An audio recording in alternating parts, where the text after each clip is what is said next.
Hey, welcome to another edition of iFanboy Mini. I'm Ron, and I'm here with this week's iFanboy Pick of the Week. The iFanboy Pick of the Week this week was Amazing Spider-Man number 560, written by Dan Slott, art by Marcos Martin, cost $2.99 and was published by Marvel Comics.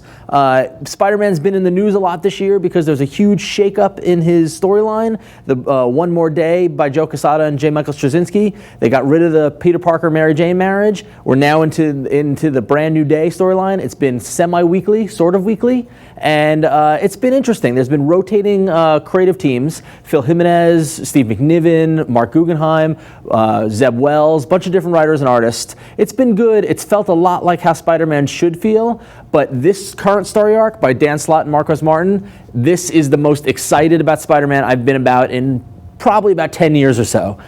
This is the second issue of their story arc, issue number 560. Marcos Martin's art is to die for, people. I'm telling you, we talk so much about writers. We give a lot of attention to people like Ed Brubaker and Brian Michael Bendis and Dan Slott.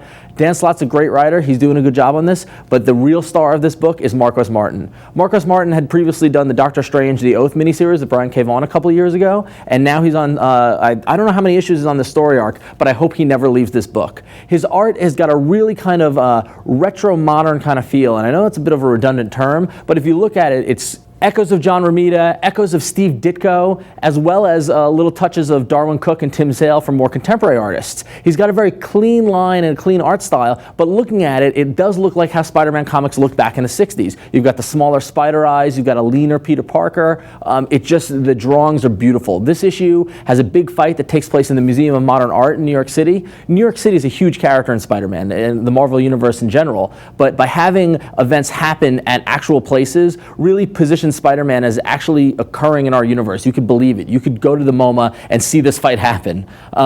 This story arc is really hitting on every point that makes Spider-Man good. You've got scenes with him at the Daily Bugle with the new publisher, Dexter Bennett, who's kind of showing his true colors. He's dangling money in front of Peter Parker, making him a paparazzi photographer, solving his money problems. But how is he doing that? You've got that storyline developing. You've got continuing problems between Peter and his best friend, not Norman Osborn, his son, Harry Osborn.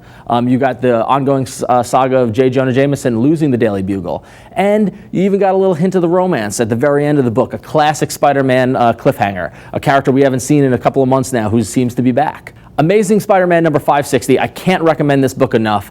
Spider-Man, this is what it feels like to be a Spider-Man book again. When I got to the end of the issue and I saw the next issue isn't due out for another 2 weeks, I was brokenhearted. I don't know if I can wait 2 weeks for this book. So definitely check it out. Head over to iFanboy.com. You can read my entire review about it, or you can go to iFanboy.com/comics, where you can check out all the comics that came out this week and see what other people liked. And don't forget to check out revision3.com/iFanboy to check out all the iFanboy minis, as well as our weekly show that comes out every Saturday at noon. So check out Amazing Spider-Man. You can get it at your local comic shop. It's on sale now. You won't regret it.